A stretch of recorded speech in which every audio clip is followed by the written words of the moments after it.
message real quick. Oh, and we are in this bitch, y'all. What is happening? It is your boy Scooter Chris. Lord, I can't even get my goddamn name. Scooter Chris is his name today. Scooter King, and of course, Yeager Bombastic. You know what I'm saying? 2/3 of this tag. You know what I'm saying? Coming to bring y'all, of course, this AEW quick tag, because you know, Dynamite was tonight. Overall, Dynamite was pretty interesting. I'd say so. It was pretty interesting. And you know what? Since there's so much to talk about, let's just roll right into it. Yeah. Good old Jon Moxley returned after being gone since October. He came back, had a promo, and I'm going to just say this. Old buddy in the crowd who shouted out, Moxley is a drunk piece of shit. That's what he said? Yeah. Man, that's some balls. I can see why Mox cussed you out. Fuck you, by the way, whoever said that. Yo, he dropped the F-bomb on live TV. I thought that was amazing, by the way. I think that's the first time I ever heard the F-bomb on a non-pay-per-view. Actually, maybe even a pay-per-view. Like, I think that's the first time I heard an F-bomb drop in, like, a wrestling promotion. I think so, too. But, hey, leave it up to Mox to be the one, right? Yeah, holy shit. That was beautiful. But basically, Mox promo was like, I'm back in this bitch. I want blood. Whoever wants it, come get it. That's where I'm at. So I guess ultimately, Yeager, how you feeling about it? Moxley being back in the fold now. I mean, that was a pretty stirring speech that he gave about fighting the demons and fighting darkness. I did like that monologue, but I am ready to see Mox back in action. I think it's something that we've been missing out of AEW.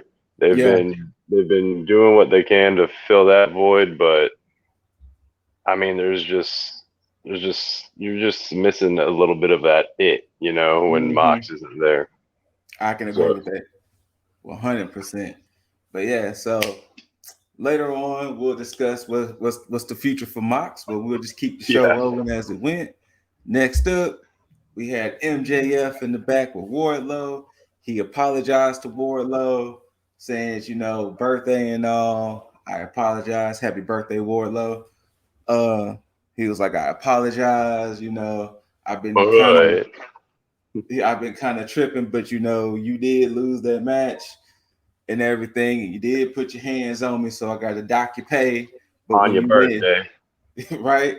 So when you win that Face of the Revolution match and get me that TNT title, you can get your money back and all of that. So and then he was hyping up Spears, saying Spears was going to beat Punk and everything. So pretty standard little God. And we will definitely get to that, but pretty standard little thing. Nothing too special with this, other than that Wardlow turn is coming very soon. Oh yeah, I think it's going to be that Face of the Revolution match. It possibly could be. Yeah. All right. So of course, the first match of the night, we got Adam Cole, baby, and Dr. Britt Baker, D, versus the best friends, Orange Cassidy and Chris Statlander. This was a match. It had its moments where it just seemed like it was just getting a little like anarchy was running wild. Yeah. But that's pretty much a lot of tag team matches in AEW where things just get a little crazy. And it's just like, so what's happening here? But Yeah, like honestly, I wanted to like this match more than I probably should have. Same. I can agree with you on that.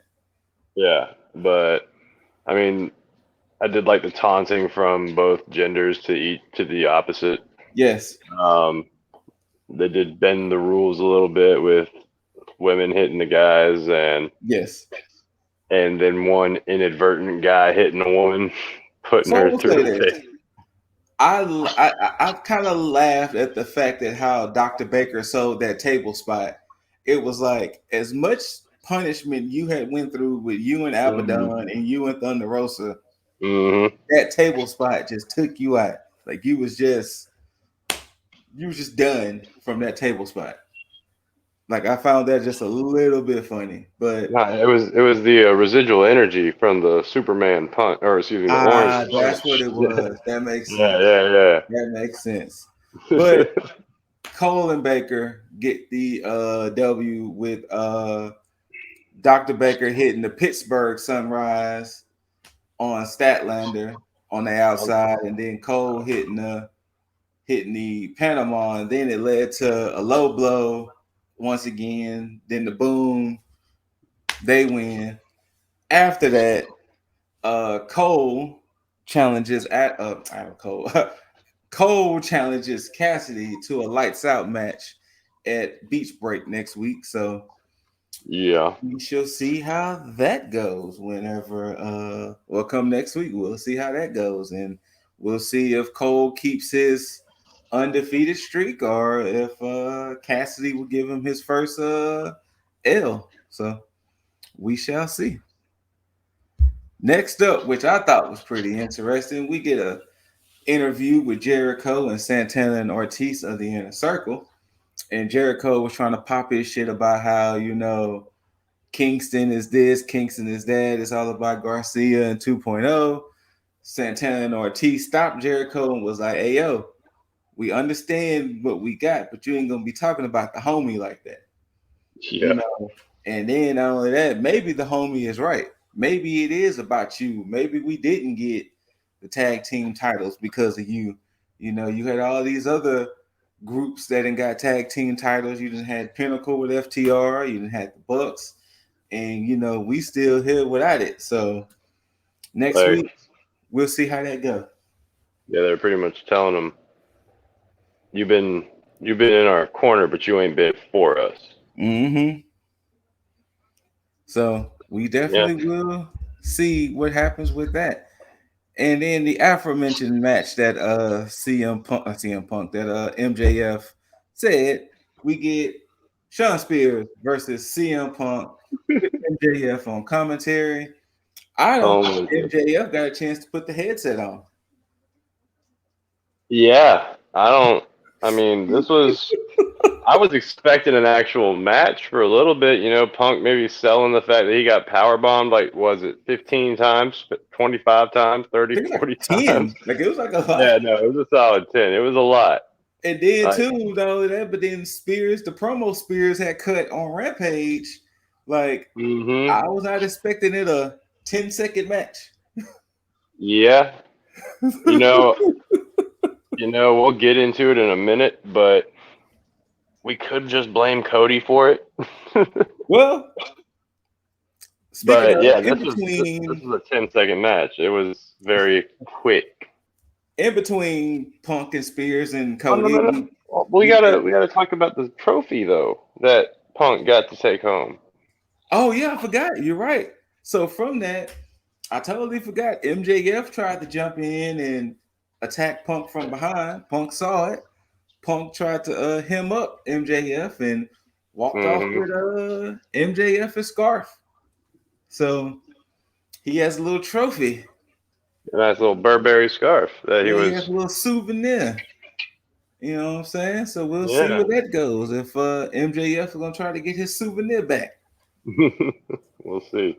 We'll see. But in between, we get Billy Gunn approaching Christian Cage saying, hey, yo, my boys deserve a tag team title shot. They pretty up there in the rankings. When they going to get their shot? Christian was like, hey, your boys are just like you. You never win the big one. They don't make impacts and things like that. And they beat the shit out of Christian Cage. So I was not surprised by it. I mean, actually, it made me go like, huh. But in a way that I'm happy for the Sons of Gun or Sons of a Gun. I only hope that Billy Gunn comes out with that Ass Boy shirt. I want to see this shirt. Oh man, it's hilarious. It's a hilarious shirt. And for some reason, Billy Gunn likes to wear a choker now, so it's even funnier that he wears the Ass Boys shirt while wearing a choker. The only thing I'm gonna dislike about this is, granted, Austin and Colton has this impressive record, but they're not going to be the ones to beat Jurassic Express. Nah. So regardless of how it plays out, they're not the ones to win this match. Oh no, like we said, it's going to be a good 2-3 defenses, and this will be their second. All right, next up, Yeager mentioned it, the returning Cody Rose in his promo. With a shiny belt that doesn't quite belong to him. Right. I will say this. It was a hell of a promo. Cody was throwing kind of shots at Punk. He threw shots at Walter. Gunther. He was throwing shots at Malachi. Cody was just going in on this promo. But I had to give a shout out to the group of fans that were saying "shut the fuck up." Yes, because he even paused. He even paused when it happened. Yeah. Ultimately, it led to Cody challenging Guevara to a ladder match at Beach Break for the one true TNT champion. So that's something I will never knock Cody for, his promos, because like, if this guy ever wanted to run for public office, he could do it just off the charisma of his speeches alone. Well, that's what he said he wanted to do when he hits 40. That he wanted to by run for all office means, in Georgia. By all means, Cody, go ahead and do it. You'll probably win by a landslide just because your speeches are so well done. There are certain people on the internet who has dubbed Cody Luther King. So, oh shit, that's there are certain people who have dubbed him Cody Luther King. So we shall see what happens. And I guess we'll see what happens with this ladder match next week. Is it going to be Cody taking the title, or is it going to be Guevara? But we will see with Beach Break. And then, of course, backstage, we get TBS champion Jade Cargill with smart Mark Sterling, along with Anna Jay and Johnny Hungy. And basically, Anna Jay is the first challenger of Jade Cargill. Yeah. And it's going to be a good match. Yeah. It's just the fact that we know who's going to win.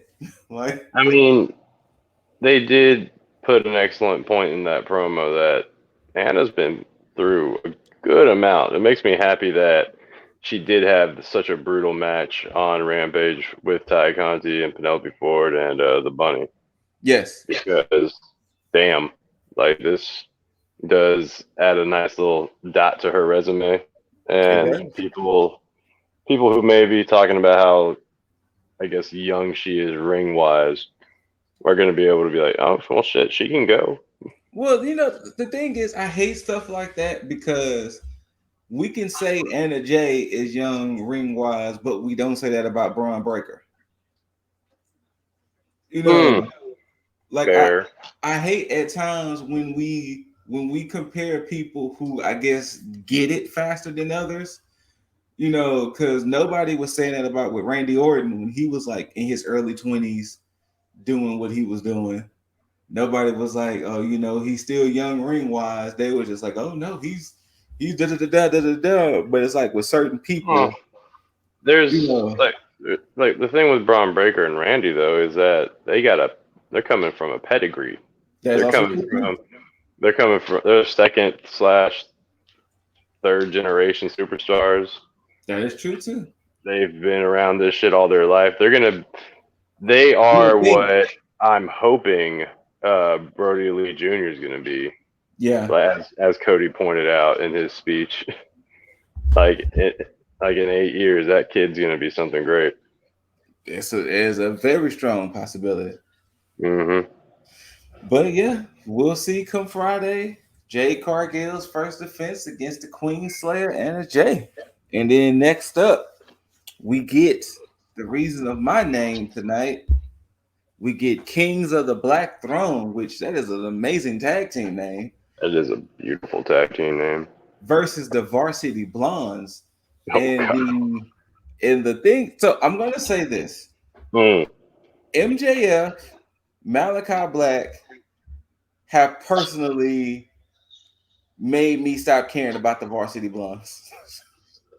Oh, I thought you were about to say made the Varsity Blondes their bitch because no, that's coming. But I'm just talking about the fact that the Varsity Blondes are not as reputable as they used to be now because they don't seem viable anymore to me. Because when MJF with the whole when MJF did his whole thing with Pillman Jr. and then you had this tonight, oh my God. No, I completely agree with that, especially for the fact that like when I was watching the Blondes on Dark and Elevation, like I was thinking, damn, these guys could be, breaking out soon. Yeah. And ouch. They've been gimped. And then too, they had this whole thing where I guess they was in the head of Pillman Jr. because he couldn't get his moves off and whatnot. So he was about to do some kind of springboard move, but Malachi just had to look at him to make him strike out, apparently. Right. So, but Kings of the Black Throne in dominant fashion gets the W. And Malachi was trying to cut a promo. And then we had Pac speak. And Pac was like, hey, yo, Malachi, I'm coming for you. Yeah. You thought you blinded me. You thought you took me out. But I'm coming for you.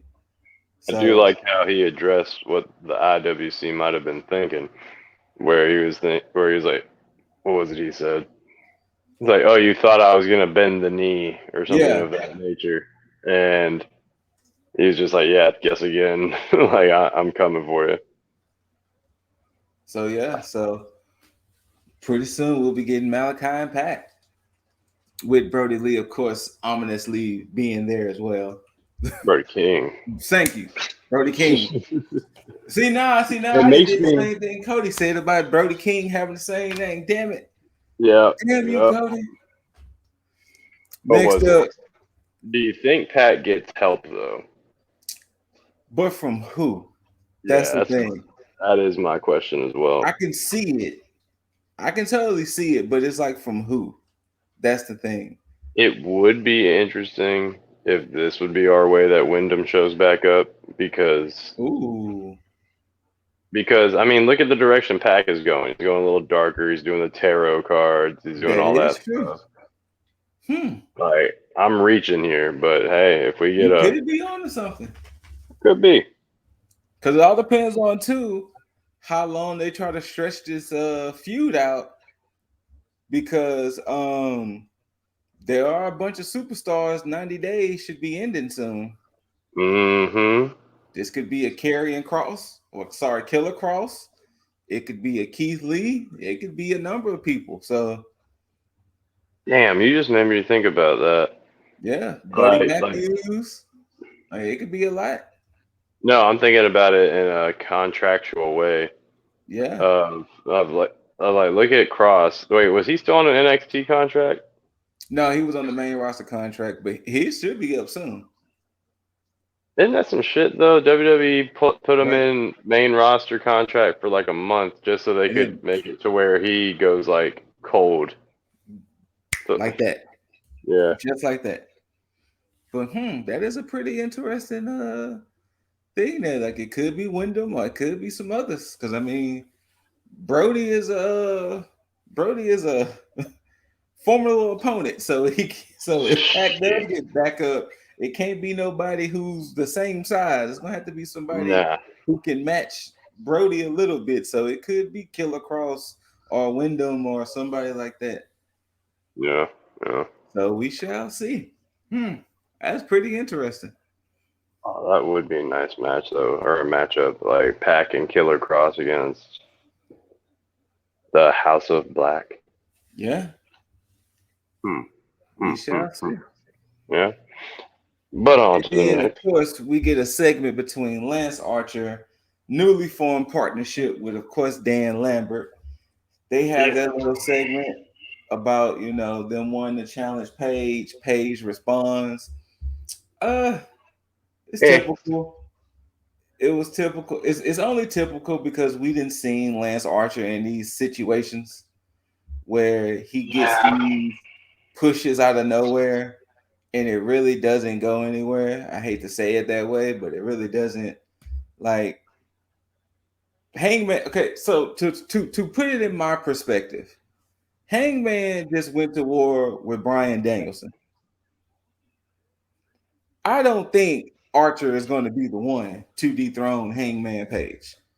No. If Danielson couldn't do it, and this is no slight to Archer or anything, but if Danielson couldn't get the belt from Page, I really don't expect you to be the one. I would much sooner believe Malachi Black to be the one. Yeah, like I said, no offense to you, Archer. Like I'm pretty sure Not at all. Page about to have some type of Texas death match or something, or some cowboy street fight. Well, I don't know, but we're gonna see. Like, I feel like Lance Archer at this point is like the gatekeeper for people that want to be AEW champion. You know what? He's the guy you got to I'm beat. fine with that. I can be fine with that. That's fine. Yeah, it is fine, but it just makes me feel bad for his character. It like, does. come on, give the man a push every now and then. Like, let him be let him go up against Sammy Guevara. Right. Something. But we'll Ooh. see.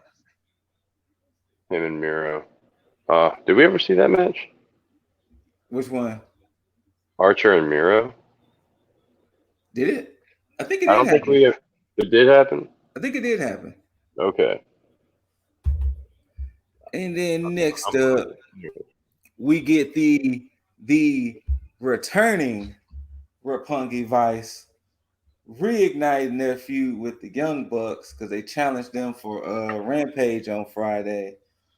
And I love that they even spliced in the match footage that they had between Vice and the Bucks.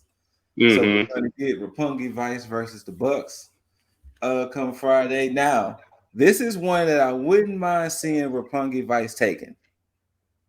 Oh yeah.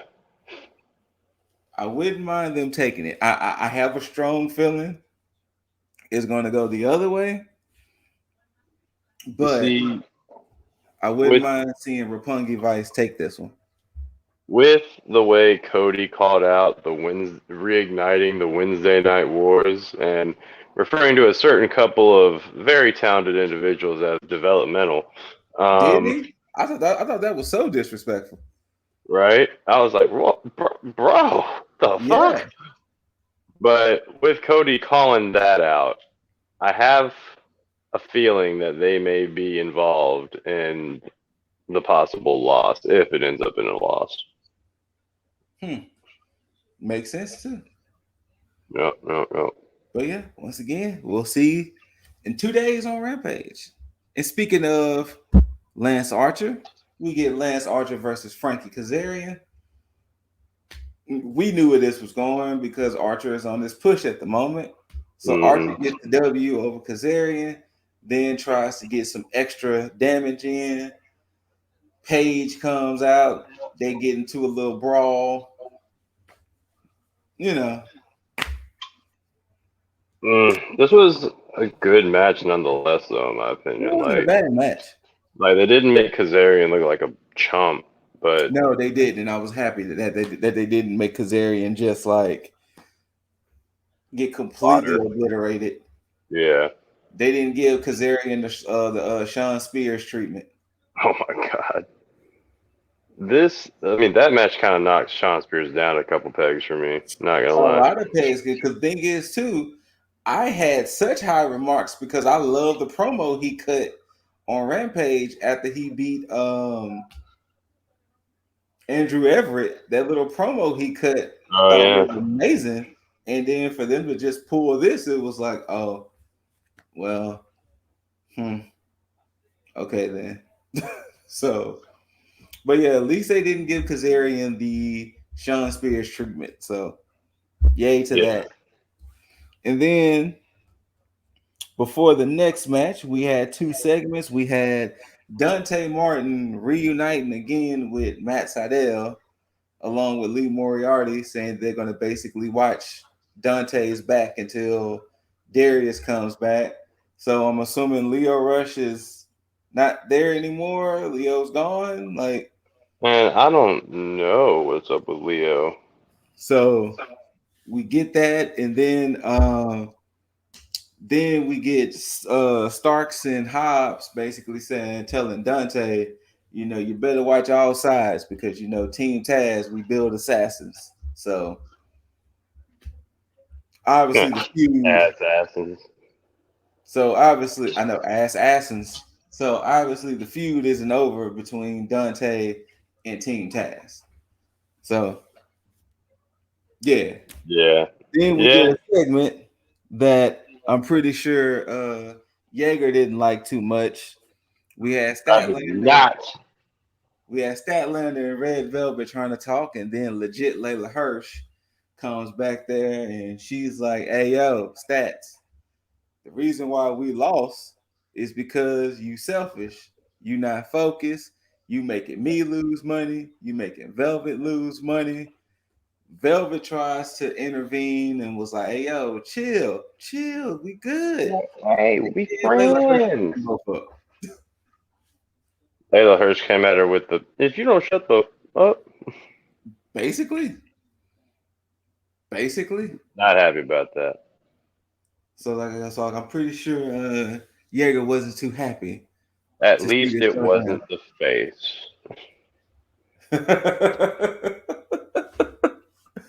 All right.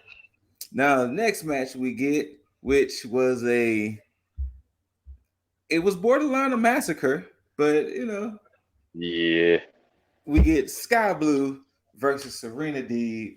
Serena Deeb was like, "Hey yo, you sticking your nose in business it shouldn't belong, Sky." So she basically made an example. Poor little Sky Blue.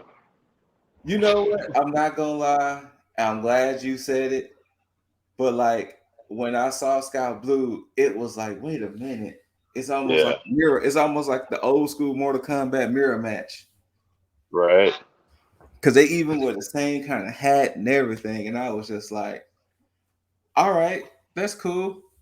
But yeah, Serena Deeb makes quick work of Sky Blue. They don't call Deeb the professor for nothing. So took her to school, that was for sure. It was over. Like I said, Deeb made an example. Next up, Ethan Page, Scorpio Sky with Dan Lambert being there. Ethan Page challenges John Moxley. It was like, "Hey, well, you want to match, my guy? I give you your match come Friday." So Friday, we're going to get all ego Ethan Page versus John Moxley with Moxley's first match back. So Ethan we Page, know how this is going to go. It was nice knowing you, my guy. Yeah. Now, the groan of the night, I felt like all of this Dynamite built up to this, and it was just, why? We get HFO and Andrade announcing their new partnership, with Andrade buying 51% of the HFO. Matt Hardy retains, what was it? Matt Hardy retains CEO status. CEO status, and he still technically keeps Private Party. Yeah. But as a whole, Andrade is the new president, and the new name is now the AHFO. And I was just like, I went from over it to super over it. So yeah, I don't know where this is going to go. I don't know if I want to care where this is going to go, to be honest with you. Like, I'm hoping it goes to a split where Andrade just takes Butcher and the Blade and gets the fuck out of there. I don't know. But isn't it still was it George O? Isn't he still technically with the HFO? Technically. Oh, is it what you call it, part of HFO as well? Who? The hybrid too? Where have they been? That is true. Where have they been? But yes, to answer your question, yes. But you know what? We have spent too much time on this. So main event, we get the Acclaim versus Darby Allin and Sting.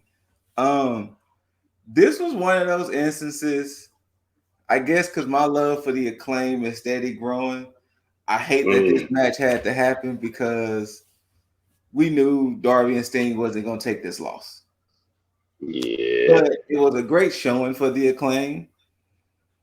It was a great showing for Sting because, you know, he got a chance to basically do this match alone since, you know, they kind of took out Darby with the chair. Mm-hmm. Then, of course, you know, Darby does make the save. And eventually Darby gets the coffin drop, gets the W. Sting does his little stage dive onto Caster through a table, which that looked pretty awkward, but well, it was because he was face down for some reason. Yeah, so him laying on the table. But you know, I mean, we'll take it. Yeah, Sting and Darby gets the W over the Acclaimed. My thing is they're considering Darby and Sting a tag team. Are they going to try to go for the tag team titles? Are they going to just stay a tag team by default? Like, my thing is, what's going to be the ultimate thing with Darby and Sting? I like to think of Sting as an active manager. Ooh, that's a great way of putting that. I like that. Because I don't think that they're quite a tag team, but when he needs to get in the ring, he does. Okay.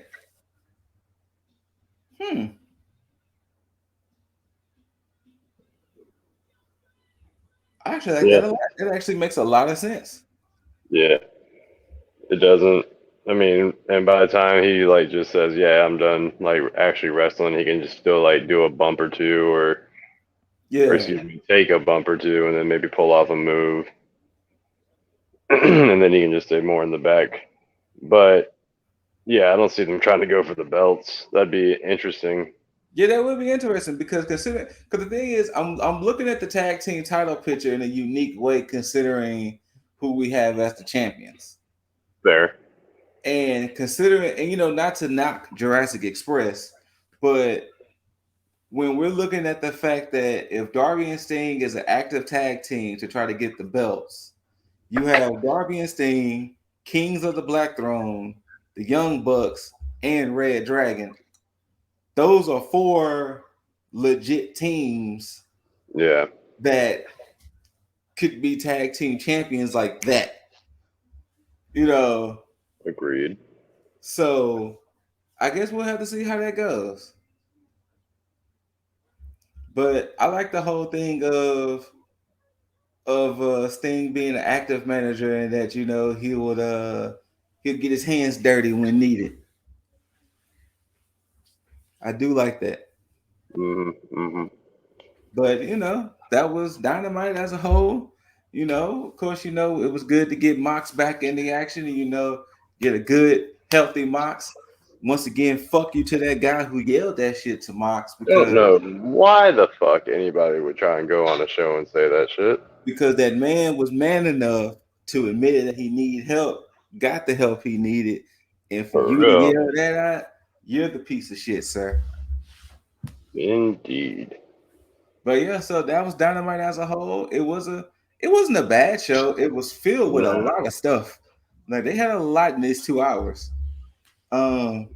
It's a good build going into Beast Break and Rampage. So yeah. I'm curious as to why. Yeah, I'm curious as to why Cody decides to mention all this forbidden door breaking. Right. Like it's almost as if he's maybe hinting to his own involvement in some forbidden door breaking. Right. You know, I wonder, is he hinting at such a such an event that's happening on the 29th? Well, I mean, whatever he's hinting at, I'm sure it's going to lead to a Rumble. Yeah, and he does consider himself royalty. Yeah. Oh, and if you've noticed, his natural hair color starting to come back. I did not pay attention to that. Yeah, the black was starting to come in instead of like that whole bleach blonde like he has all around. Yeah, like you started seeing the black come in on the sides. Interesting. Mm-hmm. But yeah, so folks, that was Dynamite as a whole. You know what I'm saying? We appreciate y'all coming out, listening to us give a quick tag on Dynamite. Yep.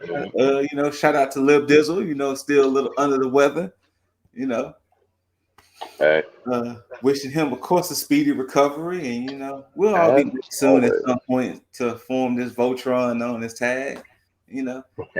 Gotta warm it up. To give it too sweet. Bam. And of course, whether you loved it or hate it, don't forget to rate it. Thumbs up, thumbs down, preferably the thumbs up. You know what I'm saying? Like, comment, let us know what you think of Dynamite below and everything. But the best thing you could do, because we got content on content, subscribe. That's the best thing you could do. Just hit that button, boom, subscribe. Welcome to the Tag family. We do have cookies. I will send a cookie if I have to. Short on cookies. Let me get the bacon. I will send some cookies if need be. But thank y'all for coming out. And of course, like we always say and like we always do, to you beautiful people out there, do not forget to tag out.